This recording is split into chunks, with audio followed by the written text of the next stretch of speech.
No, okay. Hi, this is Emmy Moon, and today I will be interviewing Sancista Brujo Luis, and he's the author of Luz and Progreso. How you say it, Luis? Luz, Progress? Luz y Progreso, Light and Progress. Light in Progress, and is the handbook for developing mediums within the Puerto Rican Espiritismo community. Mhm. So let's get Luis on. There you go. Hi, Luis. Saludos, hello.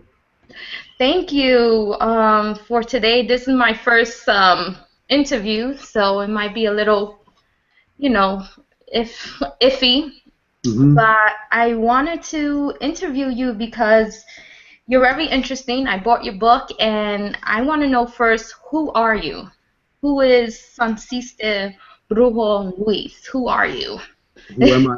Who am I as a person? As a person and in the spiritual community, what do you practice? I practice. Well, first of all, my name is Luis, and I'll keep my other names, to myself.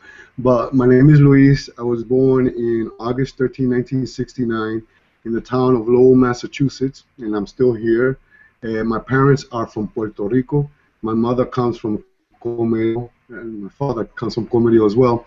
Um, and I come from a family, of espiritista. It kind of skipped a generation when my parents came to the new world. They wanted an American life, and my father especially, he wanted the quintessential American life. The vacations every summer, the picket fence. They worked very hard to give us that normal life, but normal, for America.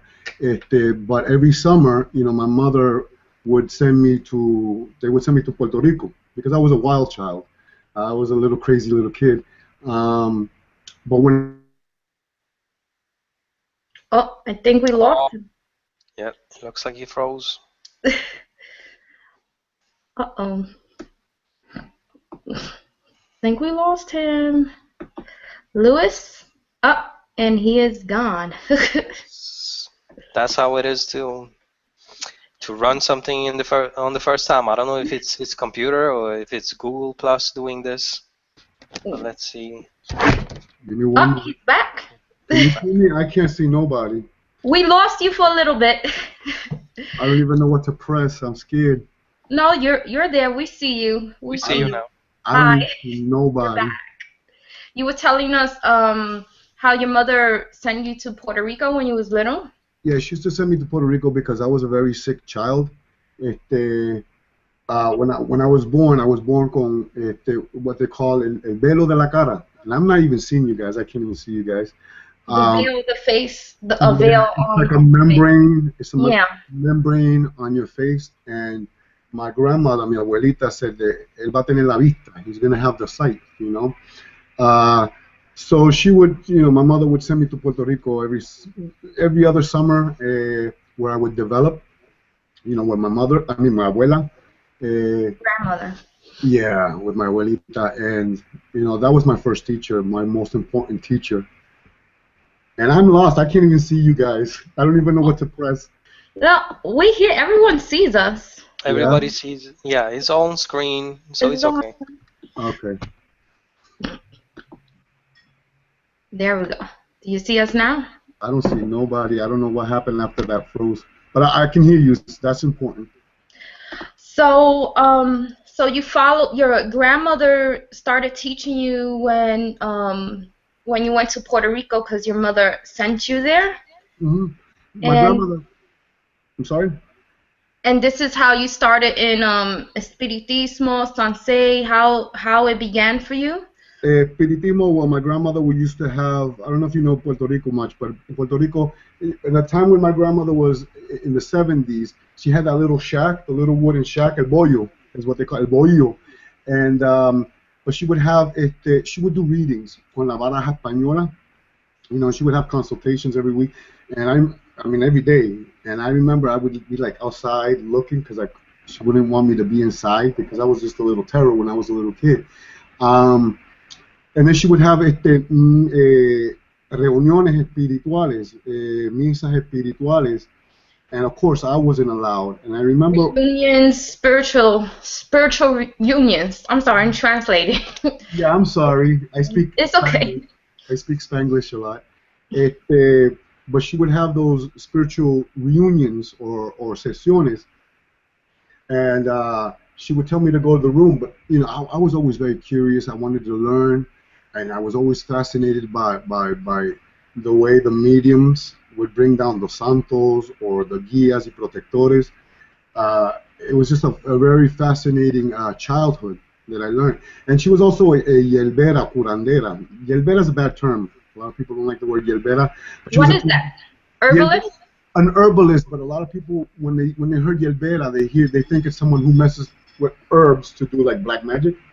But she didn't do that. She just used herbs more to cure, to heal. So she would go into the mountains because behind her house there was like mountains, and she would pick up the herbs. There were certain times that you couldn't pick this herb or whatever, and she would pick herbs, and I would be like the little boy that hold the basket for her, and she used to smack me around because I just wanted to play with everything, Me daba el cocotazo, as we say in Puerto Rico, because I would Ahead. cocotazo, and mira nene, pay attention, and she was my most important teacher, but she was more espiritismo de la mesa blanca. She didn't practice santeria. She didn't practice sanse. No, she practiced more espiritismo. There were some spirits that are known in sanse that would come down to some mediums in la misa, because I remember when I was little I would see Papa Candelo, and I can't remember the other ones, but Papa Candelo was one of the most uno de los misterios that most came to a lot of the One of the mysteries that most show themselves. Mm-hmm. So that brings me, I guess, to my first question. What inspired you to write this book? What happened? Okay. What inspired you to write this book? A lot of people have been asking me to write a book for the longest time, and I'm really a private, quiet person. I like to be alone a lot. And I have a lot of close friends that, I pick up on emotions, so I like to separate myself a lot from people. But anyways, I had read this book from this New Zealand mambo, Paula Wedo, and she had wrote this little booklet. It was called Aibobo. It was a book about voodoo. And I read this little book in just like one day. It was like 74 pages. And I contacted her. I remember I contacted her on Facebook, and I said, "Mira, Paula, that book, I think, would you mind if I translate it in Spanish? Because I think this book would help a lot of people." So she was really honored, and I translated it within like a week or 2 weeks, and she published it, and it's selling really good. After we published Aibobo, which is this book right here, this is the Spanish version, and it's by Paula Mamboel, and then I translated it into Spanish. She said, now you got to work on a book about your Puerto Rican tradition, espiritismo. There's not much out there. No, there's not. Especially in English. Especially in English. No. Over the years, when I was looking into spiritualism and spiritismo, because I'm a spiritualist myself, and anytime I would go and try to find any book of that, it was always in Spanish. And I'm a New Yorican. Yeah. This is my first, language. Spanish, speak Spanglish, and right. So it was hard for me to find something on Espiritismo that was in English. So when you wrote this book, when you was in writing, I was so excited. We all couldn't wait for it to come out, especially on Puerto Rican Espiritismo. So thank you. And that brings me to my next question. Okay. Because when I found you years ago, I first came across your blog on Sanse, and that's how I met you. That's how I got to know you, through all of your blogs. But this one's on Espiritismo. So what is the difference between Puerto Rican Espiritismo versus Sanse? What is the difference? Espiritismo works mostly with guías y protectores, which are and ancestors, which are spirit guides that are assigned by God, to protect and to educate you in your life. And we have a spirit guide for pretty much everything. We have a learning guide, a healing guide. Uh, so that's what Espiritismo pretty much is. Sanse is a mixture of Espiritismo with Haitian voodoo. And in the 1800s, my dogs are barking. In the 1800s, when I guess they had the Haitian Revolution, or the war in Haiti, many of the French, the white French, brought their slaves not just to Puerto Rico but to Cuba, and they brought mostly to Mayagüez and Aguadilla, which is on this side of Puerto Rico, on the western side of Puerto Rico, and the Haitian people saw the similarities between el espiritismo and el voodoo. So from there, they intermingled these two traditions, and it became Sanse. Now, Sanse, the word Sanse is not a Spanish word. It's a corrupt word of the Haitian Creole word for ancestor, which is Sanse. So that's where that came from. Interesting. This is my husband. Mm-hmm. Hi, Chris. Hello. My husband with us. Would you like to ask Louis anything? Not at the moment, but eventually I will. I wish I could see you guys. I'm scared to touch anything here. Well, we could see you. You can't see me. I get nervous. So, in this book, it talks a lot about misas and mediumship, and it actually classifies the different categories of mediums and their different abilities. So Right. can you tell us a little bit about what is mediumship, and then misas in general, and how they incorporate, and why is it so important? I guess Okay. first, what is a medium? That's A medium is a person. It's a person who has the ability to connect. We all have mediumistic abilities to some form. I'm not special than anybody. We all have a connection with spirits. Many people just don't want to believe it.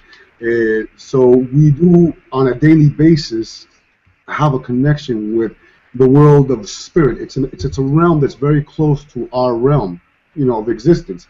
We call it una existencia, un plano de existencia that's very close to our plano de existencia, and we share. We can interact so much with these spirits, and a lot of people, they just. I'm sorry, my doorbell's ringing. They just say, can you give me one moment? I'm so embarrassed. Give me No one problem. It's okay. all right. So how about you, Chris? You'll take the. Do you in voodoo? Because you practice something different than I do. So a good question is, I'm throwing you in the bunch. How Go about ahead. mediumship and voodoo? Do you practice that in your religion? Concerning to what? I didn't hear you. Because we're on the subject of mediums. Yes. Do you Well, incorporate no. that in your practice? Well, we do, but we do not You do channel. Haitian voodoo, right? 'Cause Yes. there's differences. Yes. We channel the Loa, the spirits that are higher elevated, but we don't bring down dead ancestors. We don't do that in voodoo. Not in our house, at least. Yeah. So, how is mediumship? So you don't practice it at all. It's not. You don't Well, intertwine it into what you do, or. no, it's not. It's one of those questions, but we want to know. It's not the same thing. We don't bring our ancestors. We never do that in our house. So no, we don't do that. So how about mediumship in general? What do you believe mediumship? Hi, Sorry. Louis. Sorry. I'm asking Chris what he feels mediumship is and what his perspective is of what is a medium before we kind of bring you back into that. Yeah, I mean, we do bring spirits down, and we all mediums in a way that we can interact with our ancestors too. But we don't in voodoo. we don't bring our ancestors in our body, and I think that's the difference. Yeah. We bring the Loas and the higher elevated spirits from Guinea, Hmm. but we don't bring ancestors in. And I don't know if you have a perspective of view of that, Louis. I Um, I do, and most of this is Haitian voodoo, so I have to separate Haitian voodoo from Sunset and the of Sunset beliefs, course. and we have to respect that. But Candelo, the Loa that he became a Loa, was an ancestor, and there's records of his existence 200 years ago. And what we use, the lady that we use for Santa Marta Dominadora, was a woman who lived in Santo Domingo, and so it's a process where they're an ancestor to a certain family or to a certain group of spirits, I mean people, I'm sorry, and then within time that spirit becomes Elevate. elevated. It's like, Elevate. yeah, it's like a saint, like a Catholic saint, where a Right. saint passes away and then it becomes elevated. So, the loa, for the what for us, the word loa or misterio, it Mystery. encompasses many things. It passes spirits from as high as very elevated to spirits that are at the, what's the word I want, grounded or lower level type of spirits. And it's the same thing in the word angels, because you got angels that there's certain different groups of angels, and then you got these angels that are highly elevated, but then you got fallen angels, you see, in biblical terms or in Judeo-Christian or Judeo traditions, where you have fallen angels, but they still are angels, you see. Right. So that's what we use. Now we don't mount our ancestors, or we try not to. If someone passes away, we try to do a misa espiritual or a novena for 9 days after that person dies, because that person, usually when a person passes away and the spirit leaves the body, it's in a shock. It's And I really guess I guess that's the confusion of how people think, because they yes. don't know what espiritista is. They don't know uh, how, because some people, they evoke spirits, they evoke the dead, No, and you guys don't do that, right? no, we don't And Invoke evoke the the dead. dead. why do you not evoke the dead? That The dead is very dangerous. Once you call on one, you call on many. Okay, it's it's very dangerous because they're all around us, and when you call the dead, many dead are confused. Many dead, in their existence, they're still in a way of how they were in a life. So if that spirit was an aggressive or negative spirit, I mean negative human being, you're invoking that negative energy into your home, into your house, right. into your life.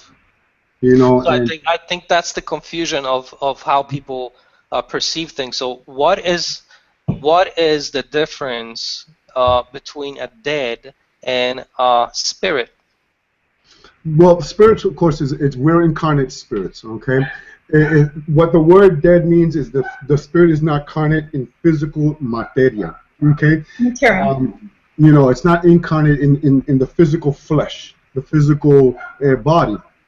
Okay, and many times when a spirit dies in a violent way, which happens a lot, that energy of that last moment of life is still carried into the spiritual realm, into the world of spirit. So they Right. come out very violent, or they can come out very aggressive. And 99% of the spirits, not that I invoke them or work with them, I see spirits all the time, and many times I see spirits that I don't feel comfortable with. You see what I'm saying? Now it's a job for a espiritista. We are not the. I don't know if you see those TV shows where they have all these mediums, American mediums. I don't want to say words, but those Media. ghost hunter shows, Ghost where they, hunters. where they just want to put cameras and see spirits. That's not our job. Our job is, if we see something or we feel something, it is our job to try to understand why that spirit is suffering. Why is it there, and what can we do to help that spirit to elevate it? That that was my next question. Like, what is our job as a Yeah, medium? And it really is to give light to the it's to spirit, give to light. elevate them. They're confused, they're hurt, they're suffering, and and they're in a realm, where they can see. Sometimes they can see us, sometimes they can't, and they're confused. It's a state of confusion. It's like being on a drug. Your brain. It's confused. So most of them are confused, and they're not all spirits. A lot of people think it's spirits that they see. Sometimes it's not. Sometimes it's apparitions. It's many different things. We have to find out what it is and why that spirit is there, and what can we do to help that spirit, and what can we do to elevate it. We don't entertain the ghosts. If there's a ghost, if there's a poltergeist in the house, we try to figure out why this spirit is aggressive in this house. Is it the land? Was it part of the history of, where was the home built, and what can we do to help that spirit? So why would a spirit want to stay and not elevate? That the word mystery is very important, and a lot of spirits get attached to material things, believe it or not. Just like we get attached in physical human form, we get attached to, I don't know, let's say I buy a new Rolls Royce, I don't know, or I buy a house. Can I have one? I work my life for this house. This house is mine. I worked so hard for it that when you pass, you're still connected to that. So that's where you get the hauntings, because you don't want to give that up. Now, most of the times, a haunting, they don't even know that humans are there, that you are there. They think they're still alive. Their time is different in spirit, so they think they're still alive, and to them it's a mystery. To them, you might be the spirit. You see what I'm saying? Oh. It's really weird. That's interesting. I love all that stuff. It's a mystery, I love all that stuff. I'm sorry. I guess I want to know, what is a misa? There's talk now these days about misa. What is a misa? What can someone expect from a misa? And why is it important in the spiritual development as well? Is someone practicing espiritismo? Misas were started, in the olden days, the poor in Puerto Rico couldn't go to the doctors, couldn't go to the hospitals. Most Puerto Ricans lived in the mountain areas, and they had no cars, so hospitals were very far.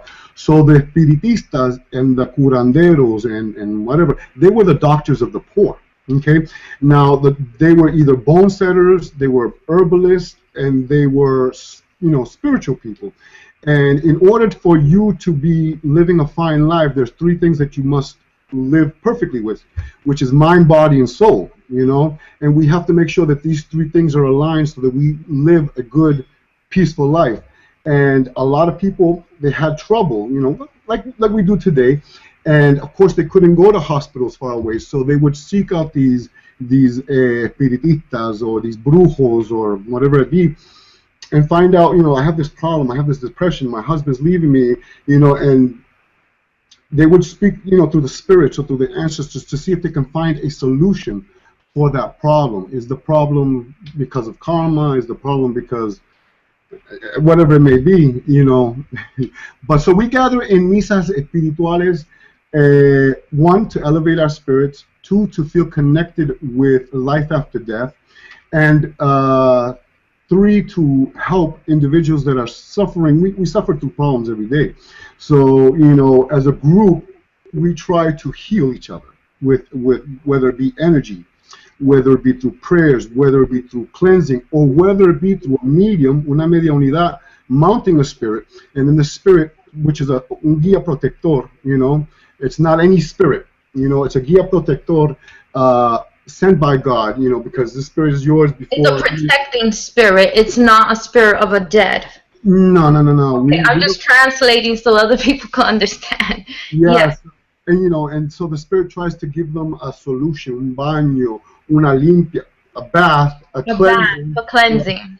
A bath, a cleansing, or sometimes it's not even in the realm of spirit. So the spirit will say, your problem is not in the realm of spirit. You need mental help or like physical help.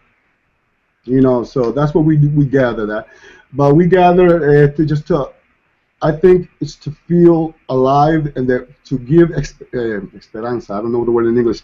faith that there's life after death. You see? How about for spiritual development, learning your courts, what spirit surrounds you? Is that a misa too, or is that something? There is a misa investigación that we do for the person, and Investigation misa yeah, investigation of our spiritual frame. of our spiritual frame. Right. We have as many spirits as we have cells. We are a walking universe. God, Bondye, Olodumare, Jehovah, made us in his or her image. Okay? That encompasses a lot. See this? Inside me, inside this materia, there's a universe of cells that have life, you know? And also we have germs and we have viruses. And so we have to look at that in a spiritual sense, that which one are the spirits that are working for us to help us, to elevate us, and which are the spirits, because we also have bad spirits. You know, we have a lot of spirits that are bad. You know, it's not all rosy and good. You know, we have a lot of negative spirits that surround us. So we have to make sure that we try to elevate or heal each one of those negative spirits. I got sidetracked by the question that you asked. I'm sorry. Which one? I'm sorry. I can ramble. No, it's okay. Like, I'm trying to help people understand why a misa is important, and it's to, oh my God, I'm coughing. Identify our spiritual course. The important thing about a misa is because before it's a great thing. Before you can work with a saint, before you can work with an orisha, before you can work with a loa, you must work with your ancestors, you know, because they carry us through this life. You see? And your guías and protectores today will someday be an orisha, a loa. So you would never be without your ancestors. You would never be alive. You can't be alive. You know, you would be lost. You know. You're standing on the ancestors' shoulders. They carry us, you know, and the earth. So you got to go through the levels. That's what you're saying. You got to go through the levels to be able to stand on a firm foundation. And what is bad, you got to remove or fix it. That's how you work. And what is good, you gotta elevate it and keep elevating it and ask the spirits to help you, guide you, whatever mistakes they did, and so you don't make the same mistakes, and so you can be a better person. Right. So, people ask me a lot because I'm a reader, and people go through a lot of issues, and they want to know. This is one of the main questions. How do I feel better? What is something someone can do, or what you recommend for them to feel relief or calm or protect themselves? So it's kind of that freedom to feel release and then to protect them. Because one of the main things you get is I'm anxiety, I'm stressed, I'm going through all these things. How can I help myself spiritually to feel better? And what can I do for myself to protect myself spiritually as well? Okay, there's a saying that like attracts like. Okay, so if your life is chaotic, you can usually walk into a chaotic person's house and know that they're chaotic.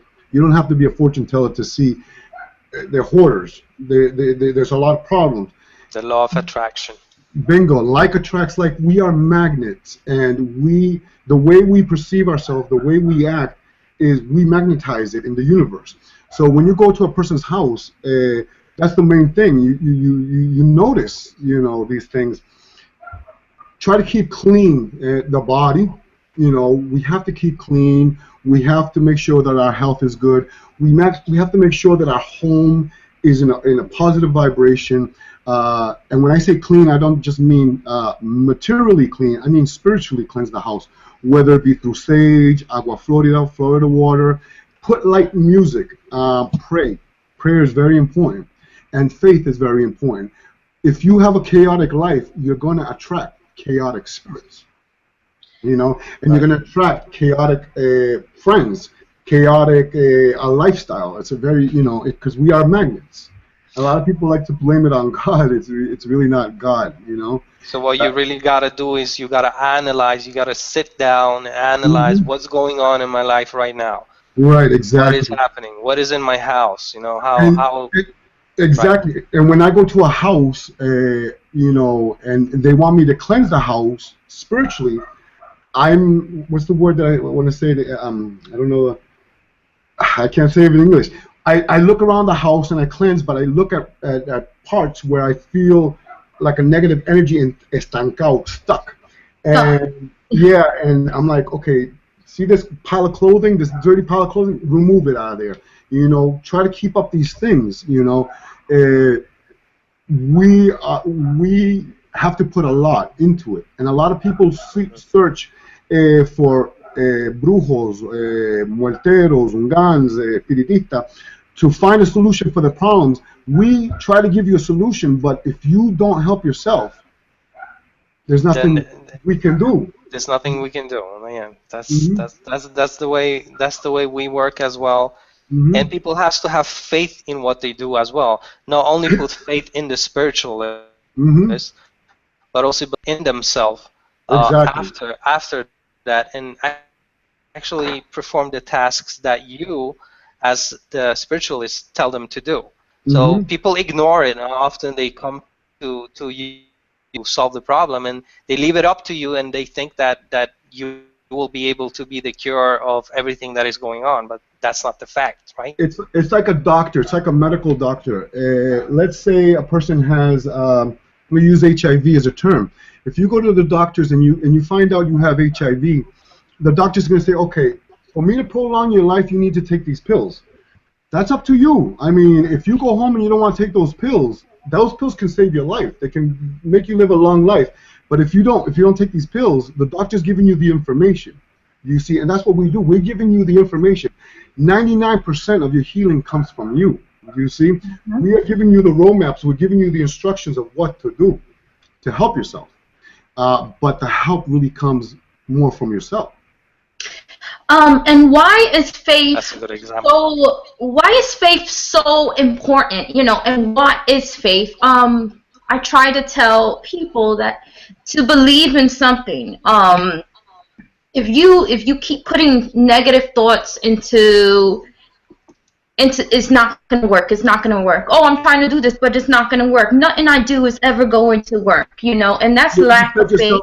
You just set yourself up for Setting failure. yourself up for failure. So how and why is it faith so important in spirituality? That's a good one too.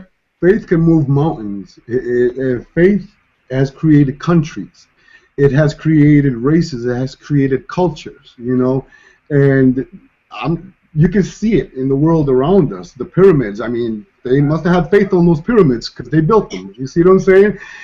We can Oh do a no, they lot did that. with faith. One thing with faith, and of course with slaves as well. But Yeah, you A know, lot exactly. of manpower too. That's just A lot of manpower. but someone had faith and someone had a vision, you know, and that's how we have to visualize everything in our life.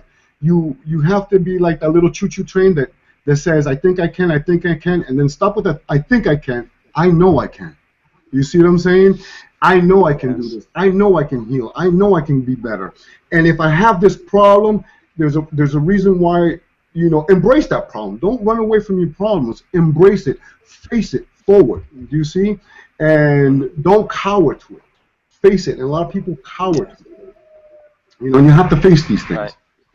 Another. And often, what I experience is that when people have problems, or in general in life, they get an idea, and they don't act on the idea in the moment. They just let it pass by. They let it pass by. Yes, and Yeah. that's something that you have to always stick to it. You know, you have to stick to what the person says, even if it's. You know, I try to. First of all, I always tell a person, you know, say a little prayer. It could be from a psalm, it could be from a sacred text, or it could come from the heart. But you have to believe in it, and you have to keep going. You know, you have to have faith. You And know, then you gotta grab the moment, right? you gotta grab that moment because the spirits hear us through emotions. Do you see what I'm saying? Only through suffering will my spirits, through true suffering will my spirits hear me. Do you see? And that's why you're having this. If you're suffering, this is the time when you really need to connect with your spirits, because that's when they hear you the most. It's through our human emotions, through our human sorrows, through our human pains. You know, that's when a lot of people cower and they no, I need to find someone. And people are saying often that I be praying all the time. I went to the spiritualist. It did work for me, but I don't see nothing happening. Why do you think that this is going? I'm not talking about the because I know there's a lot of fake ones, but I'm talking about if you go to a real person or if you do prayers from your heart, how come the person doesn't perceive this? What's going on? I'm sorry, could you say that one last say that one time? Yeah. How come the person that is praying from the heart and he's telling you that I did my prayers, I'm really connected to God, but still I don't see progress in my life. Why? Okay. There's a great teacher in Espiritismo that we have, and we believe he's a medium, and a lot of people are going to be very scandalized by who I'm going to say right now. To me, Jesus Christ was espiritista. He was one of the greatest spiritistas. And Moses was one of the greatest sorcerers. On the mountain of on the mountain of Olives, Jesus knew that he was going to die. And he prayed and he said, God, take this cup off of me, please. Do you see what I'm saying? Take this off of me. I don't want to die. He had the chance to run away, but he stood. He said, you know what? I'm going to die tomorrow. Let me face it. I'm going to do this. I'm scared as hell. And even on the cross, because you can understand, those two men that were beside him are the spirits. He had Gaspar and I forgot the other name. One of them was his spirit guide, and one of them was the taunting spirit who said, you ain't the Son of God. You ain't